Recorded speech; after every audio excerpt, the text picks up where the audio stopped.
ఇంటి పెత్తనం అంతా అప్పచెప్పమంటే ఏమన్నాడు? ఏమంటాడు? ఏమన్నా అంటే ఊరుకుంటానేంటి? అబ్బా సరిగా చెప్పండి. అది కాదు ఏరా, మరి ఇంటి వ్యవహారం అంతా ఎప్పుడు అప్పచెప్తావేంటి అని. అదేంటి బాబాయ్, నీకు ఎప్పుడు కావాలిస్తే అప్పుడే తీసుకో, నువ్వు చూస్తానంటే నాకేం కావాలి అన్నాడు. ఓహో, మొత్తం నా నెత్తిని పడేసి ఏదో సుఖంగా కాలక్షేపం చేసేద్దాం అనుకుంటున్నాడు కావచ్చు అని అనుకుని, ఏరా నేను చూసి పెడితే ఎలాగాలో నీకు అనుభవం ఎలాగొస్తుంది, ఏడిసి నోరు మూసుకుని తీసుకోరా ఆడిగా అప్పేసాను. ఇంత జాతకాన్ని మూడితే ఎలాగండి కాపురం చేసేది? ఇంతకాలం చేసేదాన్ని మిగిలిన కాలం చేయలేవేంటి?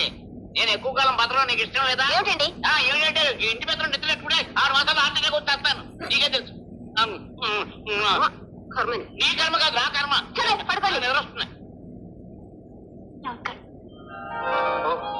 మీరా రండి, కూర్చోండి.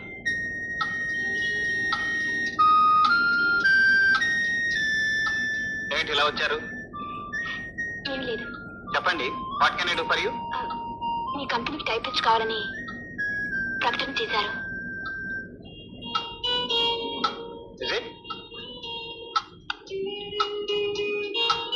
ఒకసారి లోపల రండి. ఏంటండి ఇది? అడ్వర్టైజ్మెంట్ ఎవరు ఇచ్చారు? నేను ఇచ్చానండి. ఎందుకు ఇచ్చారు? ఆ టైపిస్ట్ వెళ్ళిపోయింది కదా, ఇంకో టైపిస్ట్ అవసరం అని. నాకు చెప్పకుండా ఇంకెప్పుడు ఇలాంటి పనులు చేయకండి. వెళ్ళండి, చెప్తాం.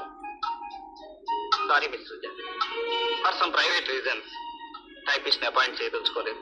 I'm very sorry. అయినా మీకు ఉద్యోగం చేసే ఐడియా ఉన్నట్టు ఎప్పుడూ చెప్పలేదే? ఇదివరకు ఐడియా లేదు.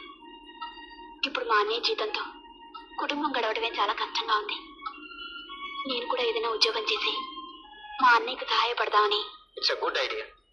ఆడపిల్లలకు ఆ మాత్రం బాధ్యతలు తెలియడం చాలా మంచిది. మేము టైపిస్ట్ అంటూ అపాయింట్ చేయదలుచుకుంటే తప్పకుండా మీకు కబుర్ చేస్తాను. Thank you. వస్తాను.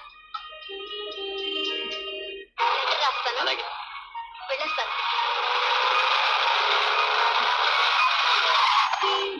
కష్టం సురేష్. ఇదివరకంటే హాస్టల్లో ఉండేదాన్ని. వార్డెన్కి అలాగో మస్కా కొట్టొచ్చేదాన్ని. ఇప్పుడు ఇంటి దగ్గర ఉంటున్నాను కదా, స్కూల్లో పెట్టినట్టు ఉంటుంది.